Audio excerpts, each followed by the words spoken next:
Si Jessa ay isang single mom na nakatira sa tabi ng ilog sa isang probinsya sa Quezon. Nagtitinda siya ng gulay sa palengke at kadalasan ay gabi na kung umuwi. Ang kanyang sanggol na sino, 8 buwan pa lang, ay inaalagaan ng kanyang matandang kapitbahay tuwing siya ay wala. Isang gabing maulan, habang naglalakad pa uwi si Jessa, may narinig siyang kakaibang iyak ng sanggol mula sa kakahuyan. Unay inakala niyang baka may batang iniwan o nawala, kaya lumapit siya. Ngunit habang papalapit, napansin niyang mas lumalakas ang iyak, pero may halong tawa. Bigla siyang kinilabutan. Ang lola niya dati palaging nagbababala. Huwag kang lalapit sa umiiyak na sanggol sa gabi, baka tiyanak yan. Kinabukasan, nagising si Jessa ng madaling araw sa pag-iyak ni No. Pagtingin niya sa crib, parang may kakaiba sa bata, namumula ang mga mata at parang masyadong matalim ang ngiti. Sinabi niya sa sarili na baka epekto lang ng ilaw mula sa bintana. Pinakain niya ito at bumalik sa pagtulog. Pero nang magising siya uli bandang 6:00, wala na ang anak niya sa crib. Nasa sahig ito, nakaupo, nakatingin sa kanya at parang tumatawa. Hindi pa marunong gumapang si No, kaya imposibleng bumaba ito mag-isa. Sa palengke, ikinuwento niya sa kapitbahay ang nangyari. Pinayuhan siya nito na maglagay ng pulang tela sa crib para iwasan ang masamang espiritu.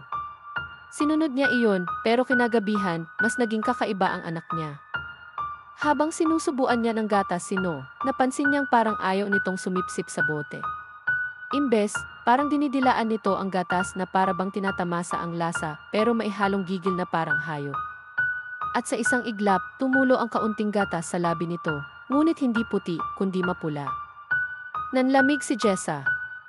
Pagdating ng hating gabi, nagising siya sa kakaibang tunog, parang may kumakaluskos sa labas ng bintana.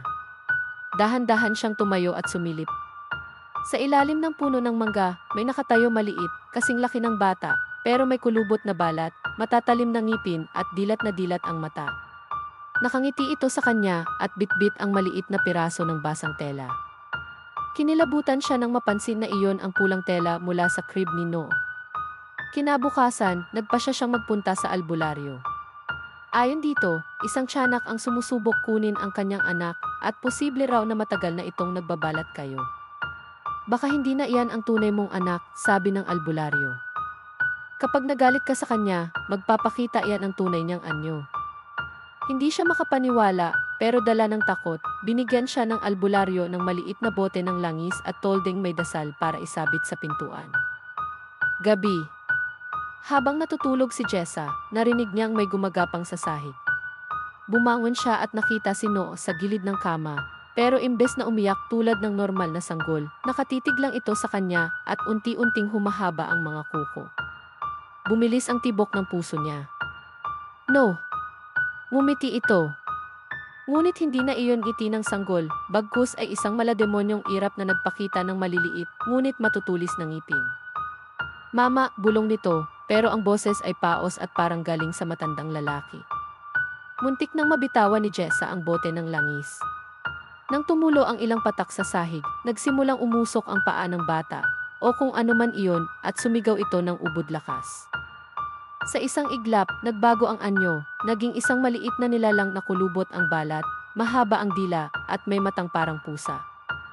Tumalon ito patungo sa bintana, ngunit bago ito tuluyang makalabas, hinagisan niya ng bote ng langis. Tumama ito sa mukha ng nilalang at nagliyab ng apoy na kulay asul. Sa huling sulyap, umisi ito at nagsalita. Hindi mo ako mapipigilan, inababalikan kita. Umaga. Nakita ng mga kapitbahay si Jessa na umiiyak, yakap-yakap ang anak niya, tulog at parang walang nangyari. Wala nang bakas ng tiyanak. Ngunit sa kanyang puso, alam niyang hindi iyon matatapos. Paglingon niya sa crib, nakita niyang may maliit na bakas ng paa, basa at kulay pula, parang mula sa dugo.